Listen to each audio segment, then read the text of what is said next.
অবশেষে প্রবল চাপের মুখে ইস্তফা দিলেন কেন্দ্রীয় শিক্ষামন্ত্রী ধর্মেন্দ্র প্রধান। আপনাদের আবারও জানিয়ে রাখি, প্রবল চাপের মুখে ইস্তফা দিলেন কেন্দ্রীয় শিক্ষামন্ত্রী ধর্মেন্দ্র প্রধান। পদত্যাগ করলেন কেন্দ্রীয় শিক্ষামন্ত্রী। সোশ্যাল মিডিয়ায় পোস্ট করলেন সেই পদত্যাগ পত্র। এদিন সিজেপির সঙ্গে বৈঠকের ঠিক আগেই পদত্যাগ করলেন তিনি। ধর্মেন্দ্রকে সরানোর প্রশ্নে শনিবার বিকেল পর্যন্ত সময় দেওয়া হয়েছিল, যা না মানা হলে আগামী সপ্তাহে ফের আন্দোলনে হুঁশিয়ারি দিয়েছিল সিজেপি নেতৃত্ব।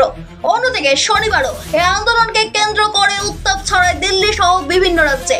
শনিবার সকালে নিট আন্দোলনকারীরা জানিয়ে দেন ধর্মেন্দ্র প্রধানকে ইস্তফা দিতেই হবে। এই দাবি না মানা হলে সরকারের সঙ্গে আলোচনার কোনো অর্থ নেই। ঘটনাচক্রে তারপরেই কেন্দ্রীয় শিক্ষামন্ত্রীর ইস্তফা। কিন্তু ইস্তফাপত্রে কে লিখেছেন ধর্মেন্দ্র প্রধান জানাবো। ইস্তফাপত্রে ধর্মেন্দ্র লিখেছেন, গত 10 দিনের ঘটনাক্রমে আমার মন ফারাক্কান্ত। দেশের যুব শক্তি আসল শক্তি। দেশের যুব শক্তি যাতে কোনো বিভ্রান্তির বেড়া জালে আটকে না পড়ে, সেটাই আমার একমাত্র সংকল্প।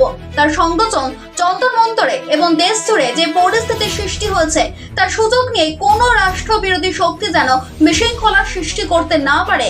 দেশের ঐক্য ও সংহতি যাতে বজায় থাকে, ভারতের পৌরদের ভবিষ্যৎও যাতে কোনো রকম আইনি জটিলতায় জড়িয়ে না পড়ে এবং আমাদের সন্তানরা যাতে কোনো বাধা ছাড়াই লেখাপড়া ও ক্যারিয়ার গড়ায় মনোনিবেশ করতে পারে, এই সব দিক বিবেচনা করেই আমি প্রধানমন্ত্রীর কাছে আমার পদত্যাগ পত্র পাঠিয়ে দিয়েছি।